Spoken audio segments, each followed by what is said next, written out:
D1 레벨입니다. 듣기, 말하기, 쓰기, 읽기는 계속해서 발전해 나가는데 C코스에서랑은 달리 패턴이 없는 스토리, 내용과 흐름이 있고 기승전결이 있는 스토리들을 학습하게 됩니다. 단편 스토리와 장편 스토리 두 가지 스토리들이 나오는데 단편의 경우 픽션과 넌픽션이 번갈아가면서 등장합니다. 특히 넌픽션 스토리의 경우에서는 딱딱하지 않고 아이들의 흥미를 유도할 수 있도록 그렇게 각색되어 있습니다. 시리즈 장편에서는 저희가 카드 패밀리라고 하는 일상생활, 패밀리 라이프에 대한 그런 내용들인데 캐릭터들이 분명하고 또 각각의 에피소드들이 분명해서 아이들이 한결 친숙하게 그렇게 다가올 수 있게 됩니다. 스피킹 프랙티스라는 액티비티가 있는 마지막 단계입니다. 저희가 C코스까지에서는 질문하고 대답하는 응답으로 투턴으로 진행이 됐다면 D1에서는 서로 주고받는 4턴의 conversation이 진행이 되면서 이제 대화 형식으로 연습을 할 수 있게 됩니다. 그리고 거기에 하나 더 추가되고 저희가 이제 D코스에서 집중을 하는 말하기 학습은 리테닝입니다. 스토리 요약하는 건데요. 사실은 요약하기라는 것들은 그렇게 만만한 작업이 아닌 것이 일단 전체 스토리를 아우를 수 있는 핵심 내용들을 뽑아서 그것들을 추려서 재구성해야 되는 그런 작업입니다. 그런데 아이들은 이런 요약하기라는 개념 자체가 그렇게 분명하지가 않기 때문에 요약하는 것이 어떤 것인지 연습이 필요합니다. 그렇지 않으면 아이들이 그냥 생각나는 대로 얘기하거나 아니면 앞부분에서 일부러 얘기하고 다 했어요 하는 경우가 많아요. 그렇기 때문에 스토리의 어떤 주요 장면들을 가지고 와서 힌트로 제공하고 그리고 또 D1의 초반에서는 특히 한번 이렇게 시작해볼까 라고 프롬프트를 주면서 아이들이 조금씩 더 편안하게 요약하는 연습들을 배워가게 됩니다. 리딩에서도 이제 스토리 전체를 읽고서 그 내용에 대한 진위 여부를 파악하고 또 false sentence, 잘못된 부분들 같은 경우는 스스로 교정해보면서 본인들이 이해도를 확인하게 됩니다. 라이팅에서는 C4에서처럼 Q&A 라이팅은 계속되지만 이제 문장 패턴이 없는 상태고 질문들에 따라서 대답들도 구조들이 다 다르기 때문에 그런 것에 대해서 적정히 대답해야 되고 또 스토리에서의 어떤 핵심 내용들, 정보들도 기억해서 적절히 대답을 해야 되는 활동입니다. 라이팅 프랙티스는 스토리 자체에 대한 것이지만 라이팅 프랙티스 2라는 그런 활동도 하나가 더 추가가 됩니다. 문법 개념이라는 것들은 굉장히 중요하게 다뤄지는 거지만 D1과 D2에서는 문법, grammar라고 해서 별도로 나가는 것이 아니라 그거는 D3부터 이제 추가가 될 텐데요. 그렇지만 사실은 그런 문법 개념, 구조에 대한 개념들이 이게 별개로 아는 것이 아니라 실제로 구사까지 연결하는 작업들은 굉장히 필요합니다. 그렇기 때문에 경험 문법 면에서 그 스토리에, 그날 배운 스토리에 가장 중요한 그런 문법 개념 하나를 가지고 와서 그것들을 이제 문장으로 풀어내면서 본인이 스스로 문장을 하나 적용해서 풀어내는 그런 연습이 추가가 되는 것이 라이팅 프랙티스 2입니다. D2 레벨입니다. 듣기, 말하기, 읽기, 쓰기는 계속해서 발전해 나가고 사실 수업 면에서는 D1 레벨과 굉장히 흡사한 부분이 많지만 수업 학습의 난이도 그리고 수업의 발전 포인트가 일부 변화되는 레벨입니다. 단편과 장편의 픽션, 넌픽션 스토리가 나오는 것은 동일하지만 픽션 중에서도 한창 나아가서 조금 더 난이도 있는 그런 주제들을 다루게 되고 컨버세이션, 시리즈 단편 스토리에서도 데니스 어드벤처라는 아이들의 상상력과 흥미를 자극할 수 있는 그런 시리즈 동화들이 나오기 시작합니다. 스피킹에서는 그 이해도를 확인하는 Q&A 말하기는 계속됩니다.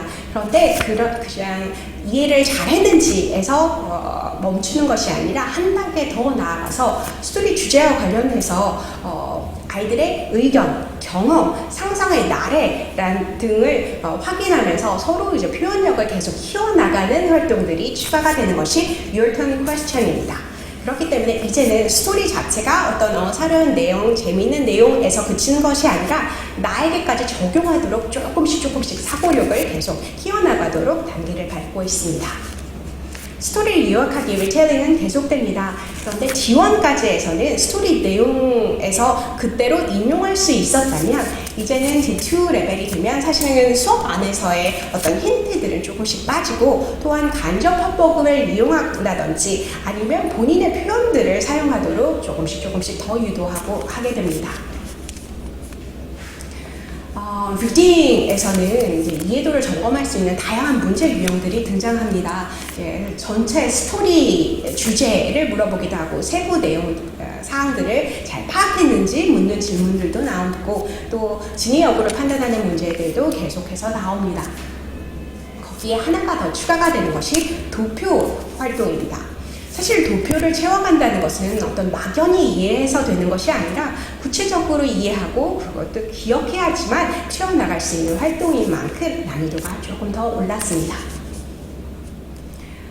라이팅에서도 D1에서처럼 Q&A 라이팅이라든지 아니면 그 문법적인 내용들 조금 더 난이도가 있기는 하지만 라이팅 프랙티스를 통해서 문법적인 내용들을 계속해서 다뤄가는 것들은 유지가 됩니다.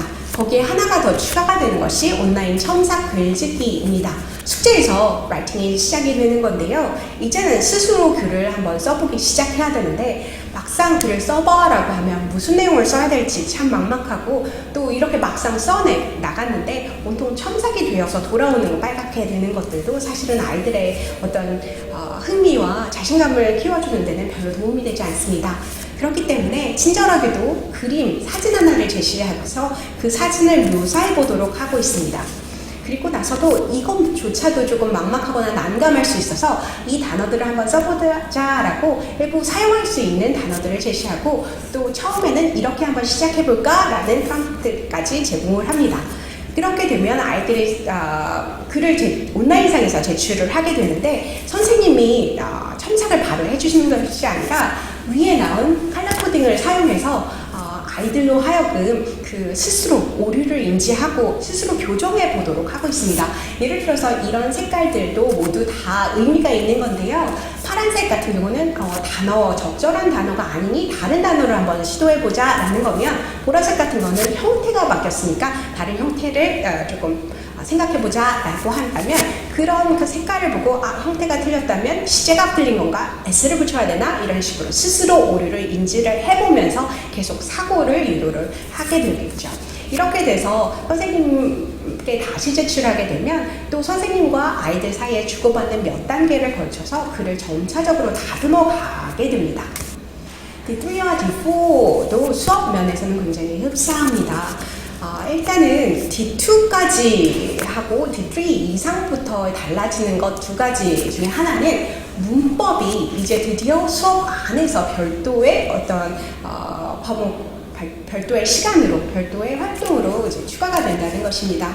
그리고 또 하나는 이제 D2까지 듣고 따라 말하기가 수업 안에서 활동적으로 주어졌다면 D2 정도가 끝나게 되는 정도가 되면 웬만한 듣기는 굉장히 편안하게 할 수 있게 됩니다. 수능 정도의 듣기는 그다지 문제가 되지 않을 거고 상당히 많은 부분을 정확하게 듣고 그대로 따라 말할 수 있게 됩니다. 그렇기 때문에 D3부터는 듣고 따라 말하기가 수업 안에서는 빠지게 되고 그만큼 확보된 시간은 읽기와 쓰기에 조금 더 집중하게 됩니다. 픽션과 넌픽션 스토리 그리고 스토리 장편 스토리는 나옵니다. 특히 아이들이 굉장히 좋아하는 그 마켓걸 스토리들이 이제 시리즈 장편에서 수업 중에 들어오게 됩니다. 글법도 굉장히 많아졌는데다가 그 안에서 다뤄야 되는 내용들도 많아졌습니다. 듣기에서도 변화가 있습니다. 이제 스토리 자체에서 일부 내용을 가져오는 정도에서 그치는 것이 아니라 각색된 내용들의 대화나 담화를 듣고 거기에 대해서 이제 문제를 풀 수 있게 되는 거고요. 그리고 리딩에서도 그동안의 어떤 독해를 확인하는 이해도를 점검하는 문제들은 계속되지만 그 문제 유형들이 굉장히 다양해집니다. 예를 들어서 문장의 위치를 본인이 고른다든지 아니면 그 제시된 문장들을 순서대로 나열한다든지 하는 그런 어떤 문제 유형들이 나오기 시작하고 거기에 도표 활동도 계속해서 강화가 되는 데다가 하나 더 추가가 되는 것이 읽기의 논리적인 접근입니다. 스토리에 따라서 어떤 접근 방법이 가장 적절한지에 대해서는 차이가 있기 때문에 어떤 스토리에서는 problem이 무엇이고 액션이 무엇이고 그렇게 나서 결론적으로 solution, 해결책은 무엇인지를 파악해보는 그런 내용들도 있는가 하면 어떤 스토리에서는 cause and effect를 확인한다든지 어떤 경우에서는 그 스토리 내에서 clue와 evidence를 찾아서 그 앞으로 어떤 결과가 어떤 사건이 전개가 되는 것인지에 대해서 추측해보는 등 굉장히 다양한 논리적으로 접근하면서 분석하며 읽게 됩니다.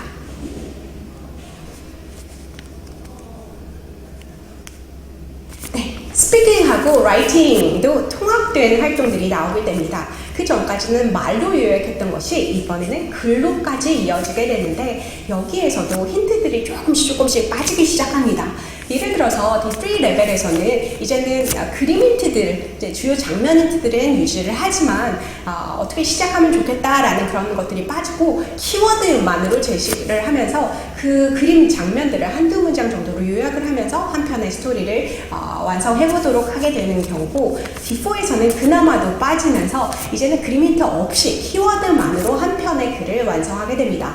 그렇기 때문에 동일한 키워드를 사용하더라도 그 동일한 반에서 수업함에도 불구하고 아이들마다 조금씩 다른 표현들이 나오기 시작하게 되는 거죠.